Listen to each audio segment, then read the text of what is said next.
ಏಕಾದಶಿಯ ದಿನದಂದು ನಾವು ಪೂರ್ತಿ ದಿನ ಉಪವಾಸ ಇದ್ದು ಹಾಗೆ ಭಗವಾನ್ ವಿಷ್ಣು ಅಥವಾ ವೆಂಕಟೇಶ್ವರ ಸ್ವಾಮಿ ರೂಪವನ್ನು ಪೂಜೆ ಮಾಡೋದ್ರಿಂದ ನಮ್ಮ ಸಕಲ ಕಷ್ಟಗಳು ಪರಿಹಾರ ಆಗುತ್ತೆ.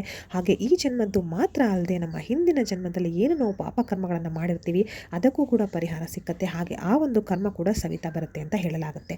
ಅದಲ್ಲದೆ ಇನ್ನೂ ಬೇಕಾದಷ್ಟು ನಮ್ಮ ದಿನನಿತ್ಯದ ಸಮಸ್ಯೆಗಳಿಗೆ ಒಂದು ಪರಿಹಾರ ಸಿಕ್ಕ ಹಾಗೆ ಆಗುತ್ತೆ. ಆದರೆ ಈ ಒಂದು ಏಕಾದಶಿ ಅಂತ ಹೇಳೋದು ಒಂದೊಂದು ಏಕಾದಶಿ ಒಂದೊಂದು ರೀತಿಯಲ್ಲಿ ಒಂದೊಂದು ಕಷ್ಟಗಳಿಗೆ ಪರಿಹಾರವನ್ನು ನೀಡೋದಕ್ಕೆ ಬರುತ್ತೆ ಅಂತ ಹಿರಿಯರು ಹೇಳ್ತಾರೆ. ಹಾಗೆ ಈ ಸಲ ಬಂದಿರುವಂಥದ್ದು ಮೋಕ್ಷದ ಏಕಾದಶಿ ಅಂತ ಹೇಳಿ, ಅದು ಇಂದು ಅಂದರೆ ಡಿಸೆಂಬರ್ 1ನೇ ತಾರೀಕು ಸೋಮವಾರದ ದಿನದಂದು ಬಂದಿದೆ.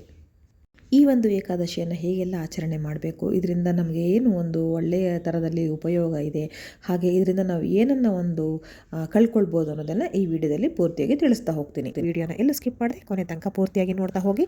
ಹಾಗೆ ಈ ವಿಡಿಯೋ ನಿಮಗೆ ಇಷ್ಟ ಆಯಿತು ಅಂತ ಹೇಳಿದ್ರೆ ನನ್ನ ಚಾನಲನ್ನು ದಯವಿಟ್ಟು ಸಬ್ಸ್ಕ್ರೈಬ್ ಮಾಡ್ಕೊಳ್ಳಿ. ವಿಡಿಯೋಗೆ ಒಂದು ಲೈಕ್ ಕೊಡೋದನ್ನು ಖಂಡಿತ ಮರಿಬೇಡಿ. ಇನ್ನು ಈ ಸಲದ ಏಕಾದಶಿ ಮೋಕ್ಷದ ಏಕಾದಶಿ, ಇದರ ಅರ್ಥ ಏನು, ಹಾಗೆ ಯಾವಾಗ ಶುರುವಾಗುತ್ತೆ ಅಂತ ನೋಡೋದಾದರೆ, ಇದು ನಿನ್ನೆ ಅಂದರೆ 30ನೇ ತಾರೀಕು ನವೆಂಬರ್ ಭಾನುವಾರದ ರಾತ್ರಿ 9:30 ಈ ಒಂದು ಏಕಾದಶಿ ತಿಥಿ ಶುರುವಾಗಿದೆ.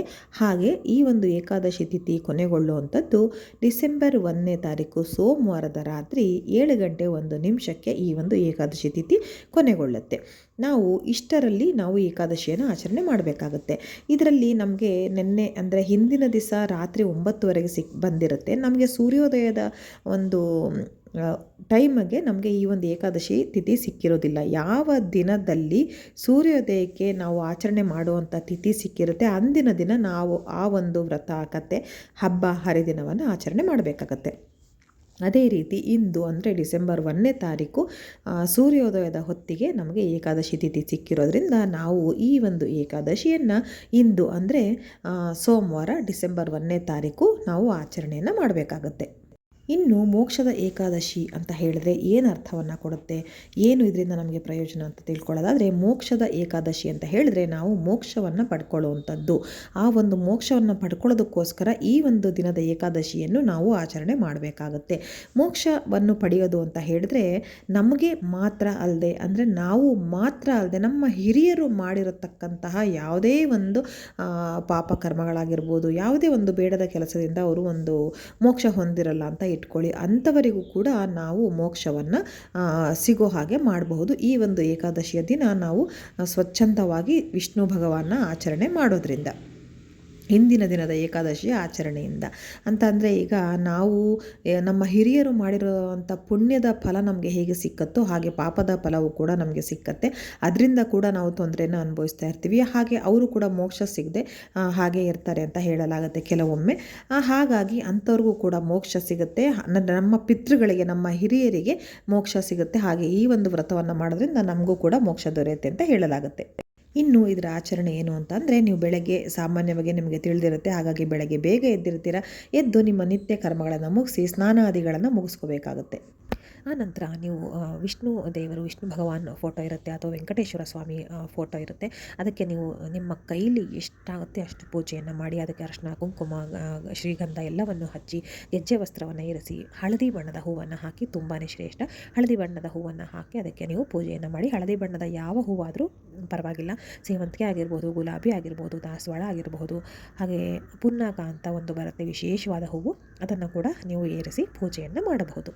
ದೇವರ ಫೋಟೋದ ಮುಂದೆ ನೀವು ತುಪ್ಪದ ದೀಪವನ್ನು ಹಚ್ಚಬೇಕಾಗತ್ತೆ. ನೆನ್ಪಿಟ್ಕೊಳ್ಳಿ, ಯಾವುದೇ ಕಾರಣಕ್ಕೂ ನೀವು ಬೇರೆ ಅಂದರೆ ಎಣ್ಣೆ ಆಗಿರ್ಬೋದು ಅಥವಾ ಅದರಲ್ಲೇ ಎಣ್ಣೆಯಲ್ಲೇ ಬೇರೆ ಬೇರೆ ವಿಧದ ಎಣ್ಣೆಗಳಿರುತ್ತೆ, ಅದನ್ನು ಬಳಸಿ ದೀಪವನ್ನು ಹಚ್ಚಬೇಡಿ. ಈ ಒಂದು ಏಕಾದಶಿಯ ಆಚರಣೆಯ ದಿನ ತುಪ್ಪದ ದೀಪವನ್ನು ಹಚ್ಚಬೇಕಾಗತ್ತೆ. ಅದರಲ್ಲೂ ಕೂಡ ನೀವು ವಿಷ್ಣು ಭಗವಾನ್ನ ಪೂಜೆ ಮಾಡೋದಾದರೂ ಕೂಡ ನೀವು ಏನಂತಾರೆ ಲಕ್ಷ್ಮೀ ದೇವಿನ ಕೂಡ ಪೂಜೆ ಮಾಡಬೇಕಾಗತ್ತೆ.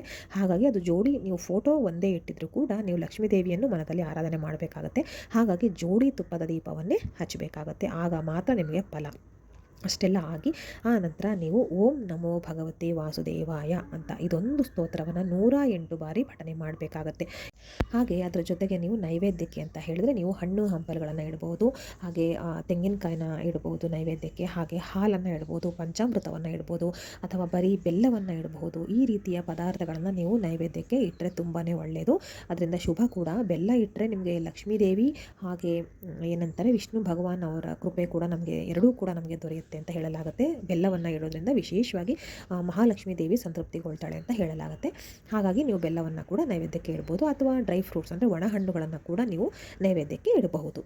ನೀವು ಪೂಜೆಯನ್ನೆಲ್ಲ ಮಾಡಿ ನೀವು ಕೊನೆಯಲ್ಲಿ ಆರತಿ ಎತ್ತೋದನ್ನು ಖಂಡಿತ ಮರಿಬೇಡಿ, ಅದೊಂದು ನೆನಪಿಟ್ಕೊಳ್ಳಿ. ಆಮೇಲೆ ಇನ್ನೊಂದಂದರೆ, ನೀವು ಏನು ನೈವೇದ್ಯಕ್ಕೆ ಇಡ್ತೀರಾ ಅದಕ್ಕೆಲ್ಲವನ್ನು ತುಳಸಿಯನ್ನು ಹಾಕಿ ಮೇಲೆ ಆ ನಂತರ ನೀವು ನೈವೇದ್ಯಕ್ಕೆ ಇಡಬೇಕಾಗುತ್ತೆ. ಆಗ ಮಾತ್ರ ಅದು ದೇವರಿಗೆ ಸಮರ್ಪಿತಗೊಳ್ಳುತ್ತೆ ಅಂತ ಹೇಳಲಾಗುತ್ತೆ. ತುಳಸಿ ಇಲ್ಲದ ನೈವೇದ್ಯದ ಲೆಕ್ಕಕ್ಕೆ ಬರೋದಿಲ್ಲ, ದೇವರು ಕೂಡ ಅದನ್ನು ಸ್ವೀಕರಿಸೋದಿಲ್ಲ ಅಂತ ಹೇಳಲಾಗುತ್ತೆ. ಇನ್ನು ಈ ಮೋಕ್ಷದ ಏಕಾದಶಿಯನ್ನು ಯಾರೆಲ್ಲ ಆಚರಣೆ ಮಾಡಬಹುದು, ಯಾರು ಈ ಇಂದಿನ ದಿನ ಈ ಒಂದು ಭಗವಾನ್ ವಿಷ್ಣುಗೆ ನಾವು ಒಂದು ಆರಾಧನೆಯನ್ನು ಮಾಡ್ಬೋದು, ಪೂಜೆಗಳನ್ನು ಸಲ್ಲಿಸಬಹುದು ಅಂತ ಅಂದರೆ, ಮನೆಯಲ್ಲಿ ಗೃಹಿಣಿ ಆದವಳು ಏನಿರ್ತಾಳೆ ಆಕೆ, ಹಾಗೆ ಒಂದು ಮನೆಯ ಯಜಮಾನರು ಅಂತ ಯಾರಿರ್ತಾರೆ ಅವರು ಎಲ್ಲರೂ ಕೂಡ ಈ ಒಂದು ಏಕಾದಶಿ ಆಚರಣೆಯನ್ನು ಮಾಡಬಹುದು. ಅಕಸ್ಮಾತ್ ನಿಮಗೆ ಬೆಳಗ್ಗೆಯಿಂದ ಉಪವಾಸ ಇರೋದಕ್ಕೆ ಆಗಿಲ್ಲ ಅಂತ ಇಟ್ಕೊಳ್ಳಿ, ಯಾವುದೇ ಒಂದು ಕಾರಣದಿಂದ ಇರಬಹುದು. ಆದರೆ ಏಕಾದಶಿಯಲ್ಲಿ ಉಪವಾಸನೇ ಬಹಳ ಮುಖ್ಯವಾದ ಪಾತ್ರ ಅಂತ ಹೇಳಲಾಗುತ್ತೆ. ಆದರೆ ನಿಮಗೆ ಆಗಲಿಲ್ಲ, ಏನೋ ಒಂದು ಆರೋಗ್ಯ ಸಮಸ್ಯೆ ಆಗಿರ್ಬೋದು, ಅಥವಾ ಯಾವುದೇ ಒಂದು ಕಾರಣದಲ್ಲಿ ನೀವು ಮರೆತು ಹೋಗಿರ್ಬೋದು, ಏನು ತೊಂದರೆ ಇಲ್ಲ.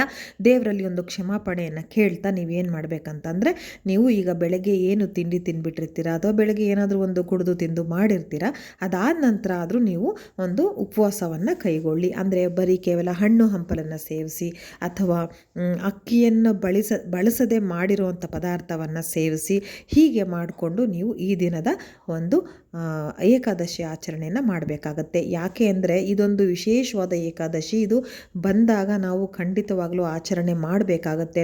ನಮಗೆ ಮೋಕ್ಷ ಸಿಗೋದನ್ನು ನಾವು ದೇವರ ಹತ್ರ ಬೇಡ್ಕೊಳ್ಳೋದಲ್ಲದೆ, ನಮ್ಮ ಪಿತೃಗಳಿಗೂ ಕೂಡ ಮೋಕ್ಷವನ್ನು ನಾವು ದೇವರ ಮೂಲಕ ಕೊಡಿಸೋದನ್ನು ನಾವು ಒಂದು ಒಳ್ಳೆಯ ಅವಕಾಶವನ್ನು ಪಡ್ಕೊಂಡಿರ್ತೀವಿ. ಅದನ್ನು ನಾವು ದೇವರಿಗೆ ಪೂಜೆ ಸಲ್ಲಿಸ್ತಾ ವಿಷ್ಣು ಭಗವಾನಲ್ಲಿ ಬೇಡಿಕೊಳ್ಳುತ್ತಾ ಮೋಕ್ಷವನ್ನು ಅವರಿಗೂ ಕೂಡ ನೀಡೆಂದು ನಾವು ಬೇಡ್ಕೋಬೇಕಾಗತ್ತೆ. ನಾವು ಹೇಗೆ ಒಂದು ಹಿರಿಯರಿಗೆ ವರ್ಷದಲ್ಲಿ ಒಮ್ಮೆ ಅಥವಾ 2 ಬಾರಿ ಆಹಾರವನ್ನು ನೀಡ್ತೀವಿ, ಎಡೆ ಅಂತ ಇಡ್ತೀವಿ, ಹಾಗೆ ಎಷ್ಟೋ ಒಂದು ಅಮಾವಾಸ್ಯೆ ದಿನಗಳಲ್ಲಿ ಹೋಗಿ ತರ್ಪಣವನ್ನು ಬಿಟ್ಟು ಬರ್ತೀವಿ, ಅದೇ ರೀತಿ ಇದು ಕೂಡ ಈ ಒಂದು ಏಕಾದಶಿಯ ದಿನ ಈ ಮೋಕ್ಷದ ಏಕಾದಶಿ ಅಂತ ಅದಕ್ಕೆ ಹೇಳಲಾಗುತ್ತೆ. ಹಾಗಾಗಿ ಈ ಒಂದು ಏಕಾದಶಿಯ ದಿನ ಮನೆಯಲ್ಲಿರೋ ಎಲ್ಲರೂ ಕೂಡ ಆಚರಣೆ ಮಾಡಿ. ಮಕ್ಕಳು ಇದನ್ನು ಮಾಡಬೇಕಂತ ಏನಿಲ್ಲ, ಆದರೆ ನೀವು ಮನೆಯಲ್ಲಿ ದೇವ್ರ ಸ್ಮರಣೆ ಮಾಡುವಾಗ ಅವರು ಕೂಡ ಜೊತೆಯಲ್ಲಿ ಸೇರಿಕೊಳ್ಬೋದು. ಇದರಿಂದ ಪಿತೃಗಳ ಅಂದರೆ ಹಿರಿಯರ ಆಶೀರ್ವಾದವು ಅವರ ಮೇಲೆ ಖಂಡಿತ ಇರುತ್ತೆ.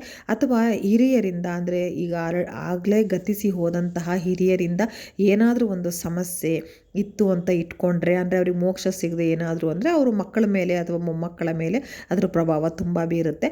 ಆ ಥರ ಇದೆ ಅನ್ನೋ ಸಂದರ್ಭದಲ್ಲಿ ಅದರಿಂದ ಕೂಡ ಒಂದು ಮಕ್ಕಳಿಗೆ ಮುಕ್ತಿ ಅಂತ ಸಿಕ್ಕತ್ತೆ. ಅವರು ಅದರಿಂದ ಆರಾಮಾಗಿ ತಮ್ಮ ಕೆಲಸದಲ್ಲಿ ತೊಡಗಿಕೊಳ್ತಾರೆ. ಅದರಿಂದ ಒಂದು ಉದ್ಯೋಗ ಸಮಸ್ಯೆ ಆಗಿರಬಹುದು, ಅಥವಾ ಒಂದು ಅವರು ಹೊರಗಡೆ ಓಡಾಡುವಾಗ ಒಂದು ಮನಸ್ಸಿಗೆ ಕಿರಿಕಿರಿ ಆಗುವಂಥದ್ದು ಇರ್ಬೋದು, ಅಥವಾ ಓದು ಬರಹದಲ್ಲಿ ವಿದ್ಯೆಯಲ್ಲಿ ತೊಂದರೆ ಇರಬಹುದು. ಅದೆಲ್ಲವನ್ನು ಕೂಡ ಈ ದಿನ ನೀವು ಈ ಒಂದು ಮೋಕ್ಷದ ಏಕಾದಶಿಯನ್ನು ಆಚರಣೆ ಮಾಡೋದ್ರಿಂದ ಇದೆಲ್ಲವೂ ಸರಿ ಹೋಗಿ ಹಿರಿಯರ ಆಶೀರ್ವಾದವೂ ಕೂಡ ಸಿಕ್ಕತ್ತೆ. ಹಾಗಾಗಿ ಪ್ರತಿಯೊಬ್ಬರೂ ಕೂಡ ಈ ಒಂದು ಏಕಾದಶಿಯ ಆಚರಣೆಯನ್ನು ಮಾಡಿರಿ.